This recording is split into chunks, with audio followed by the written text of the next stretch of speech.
शुरुआत जो सुने प्रश्न व्याख्या कीजिए ना। हम तो केवल ये आंकते हैं कि एक देश की धरती दूसरे देश को सुगंध भेजती है और वे सौरभ हवा में तैरते हुए पक्षियों की पंखों पर टिकता है और एक देश का भाग दूसरे देश में पानी बनकर गिरता है ना। तो ये जो भगवान के डाक के पास है ना, जिसके लेखक कौन है, जिसके लेखक रामधारी सिंह दिनकर है ना। तो इसका सही प्रश्न लेके गए प्रश्न, पहले प्रश्न लिख रहा है प्रस्तुत प्रत्याश हमारे पाठ्य पुस्तक वसंत है ना, हिंदी है ना, भाग 3 अध्याय भगवान के डाके से दिया गया है, जिसके लेकर रामधारी सिंह दिनकर है। यहाँ कभी बताना चाहता है कि पक्षी और बादल भगवान के डाके हैं है ना। पक्षी और बादल क्या है, भगवान के डाके हैं और उनके जो लाए गए संदेश कौन बांटते हैं, पहाड़ और मिट्टी है ना।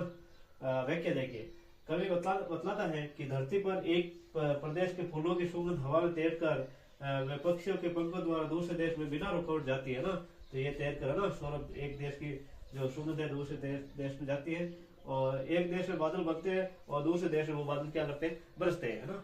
और आगे क्या कह रहा है, भाव ये है कि प्रकृति किसी बंधन में बंधती नहीं है ना, किसी प्रकार आप प्रकृति को बांध नहीं सकते है ना।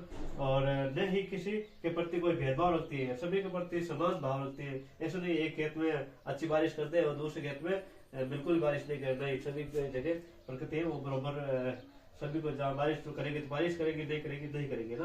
मनुष्य को भी इसी प्रकार चलना चाहिए। कभी यहाँ विश्व एकता का संदेश देता है ना, तो मनुष्य को भी इसी प्रकृति की तरह एकता बनाए रखनी चाहिए ना। और आगे निम्नलिखित मुहावरों का अर्थ बताया और वाक्य प्रयोग कीजिए है ना। पहला टोपी उछालना, बेइज्जती करना ना, अपमान करना। शैतान ने दोस्तों के बीच अभिषेक की टोपी उछाली है ना। और आगे अंगूठा दिखाना है ना, अंगूठा दिखाना मना करना, कोई चीज मांगते हैं तो मना करते ना, अंगूठा दिखाना। भावना की मिठाई मांगने पर निशा ने अंगूठा दिखा दिया ना, देखा है, ठीक है। और उन्हें साथ सड़क सुरक्षा के कोई 4 चिन्ह बनाकर उनके नाम लिखिए। या तो चिन्ह बनाए जा सकते हैं जिनके नीचे आपको नाम लिखना पड़ेगा, या आपको चिन्ह और नाम दोनों लिखना पड़ेगा ना।